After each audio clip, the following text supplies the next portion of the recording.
దేవునికి స్తోత్రము. అనుదిన దేవుని వాక్య ధ్యానమునకై ఈరోజు 2024 సంవత్సరము జూన్ నెల 18వ తారీఖు. ఈరోజు ధ్యాన వాక్యము పరిశుద్ధ గ్రంథము నుండి కీర్తనల గ్రంథము 119వ సంకీర్తన 164వ వచనాన్ని మనము ధ్యానించుకుందాము. నీ న్యాయ విధులను బట్టి దినమునకు 7 మారులు నేను నిన్ను స్తుతించుచున్నాను. ఇది నేటి ధ్యాన వాక్యము. ప్రియ దేవుని బిడ్డలారా, ఈరోజు ధ్యాన వాక్యము దావీదు గారు ఎల్లవేళలా తన దృష్టిని దేవునిపై నిలిపినట్లు వాక్యానుసారముగా మనకు తెలిసినటువంటి విషయాన్ని మనం ధ్యానించుకుంటున్నాము. దావీదు గారు తన జీవితంలో ఎన్నో విజయాలను సాధించడానికి ఆయన ఒక గొప్ప ప్రార్థనాపరుడు. దావీదు మహారాజు దినమునకు 7 మారులు దేవునికి స్తుతులు చెల్లిస్తూ ప్రార్థించేవాడు. ఆయన ఏ పని చేయబోయినా, ఏ స్థలమందున్నను తన నడిపింపు కొరకు దేవునికి ప్రార్థన చేసేవాడని పరిశుద్ధ గ్రంథం సెలవిస్తుంది. ఆయన కూర్చున్న, నిలబడిన, నడుస్తున్న, రాజ్యాన్ని పరిపాలిస్తున్న సమయంలో కూడా దేవుని ఆశ్రయమే కోరుకునేవాడు. ఆయనను ప్రతి సమయంలోనూ, ప్రతి పనియందును ఆయనకు సహాయపడుటకు చాలామంది అంగరక్షకులు, ఆయనని కాపాడుటకు సైనికులు, ఇంతమంది ఉన్నను ఈ గొప్ప ప్రార్థనాపరుడైన దావీదు గారికి కాపుదల, ఆశ్రయము దేవుడే. ఈ దావీదు గారే 119వ సంకీర్తన 62 వచనములు ఏమని చెబుతున్నాడంటే, న్యాయమైన నీ విధులను బట్టి నీకు కృతజ్ఞతాస్తుతులు చెల్లించుటకు అర్ధరాత్రి వేళ నేను మేల్కొనువాడను అని కీర్తన గానం చేస్తున్నాడు. దావీదుకు శత్రువులు ఎక్కువ.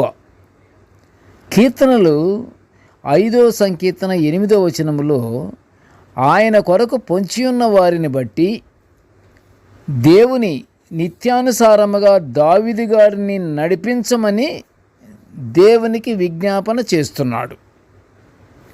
ఇక్కడ ఆయన నీతి కనిపిస్తుంది మనకి. తన కొరకు పొంచి ఉన్న వారిని అందరినీ నాశనం చేసి నన్ను కాపాడమని ప్రార్థించుట మాత్రం లేదు. ఇక్కడ అంతమంది శత్రువులు తనకి చుట్టూతో ఉన్నను, దేవా ఈ పరిస్థితులలో నీ నిత్యానుసారముగా నన్ను నడిపించు అని దేవునికి విజ్ఞాపన చేస్తున్నాడు. ఇంకొక చోట ఏమనుంది? 27వ సంకీర్తన 11వ వచనంలో యెహోవా నీ మార్గమును నాకు బోధించుము అని ప్రార్థిస్తున్నాడు. దినమెల్లా నీ కొరకు కనిపెట్టుచున్నానని 25వ సంకీర్తనలో కూడా 4వ వచనంలో ప్రార్థించుట మనము చూస్తున్నాము. దావీదు గారికి ఎప్పుడు కూడాను తన రాజ్యము, తన బలగము, తన సైన్యము, తన అంగరక్షకులు ఇవి కానే కాదు, దేవుణ్ణి ఆశ్రయిస్తున్నాడు. దేవుణ్ణి అంటున్నాడు, నా కొండ, నా కోట నీవే, నాకు నీ త్రోవ చూపి నన్ను నడిపించయ్యా అని దేవుణ్ణి వేడుకుంటున్నాడు. దావీదు గారు తన నడిపింపు కొరకు ముందుగా ప్రార్థిస్తాడు. ప్రియ సహోదరి సహోదరుడా, మన మార్గములో ఎన్నో ఇరుకులు, ఇబ్బందులుంటాయి. అందుకని ముందుగానే దావీదు గారిలాగా మంచి త్రోవ చూపి నన్ను నడిపించు తండ్రి అని దేవునికి ప్రార్థన చేసి ఆయన త్రోవలో మనము పొందుకుందాము. ప్రార్థన చేసుకుందాము. కృపగల తండ్రి, జీవముగల నాయన, నీ పాదములు స్తోత్రములు. ప్రభువా, నీ దివ్యమైనటువంటి వాక్యాలను నిత్యము మేము తండ్రి మేము ధ్యానించుకునే గొప్ప భాగ్యాన్ని మాకు అనుగ్రహిస్తున్నందుకు నీ ఘనమైన స్తోత్రములు నాయన. తండ్రి, నేటి ధ్యాన వాక్యమును వినుచున్న ప్రతి బిడ్డను ఆశీర్వదించయ్యా. ప్రభువా, మేము ఎల్లప్పుడూ తండ్రి నీ న్యాయ విధులను బట్టి మేము నడుచుకునే భాగ్యాన్ని మాకు అనుగ్రహించయ్యా. ఇదిగో తండ్రి, దావీదులాగా తండ్రి నిత్యము తండ్రి ప్రభువా, సమయం వచ్చినప్పుడల్లా, సమయం దొరికినప్పుడల్లా దేవా, నీ సన్నిధికి మేము ప్రార్థించుకుని అంత గొప్ప భాగ్యాన్ని మాకు అనుగ్రహించమని వేడుకొనుచుంటున్నాము ప్రభువా.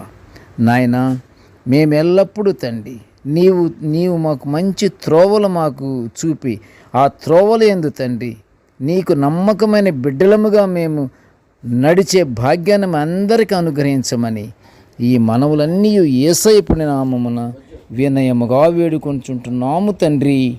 ఆమేన్. దేవుడు మనలందరినీ బహుగా దీవించుగాక.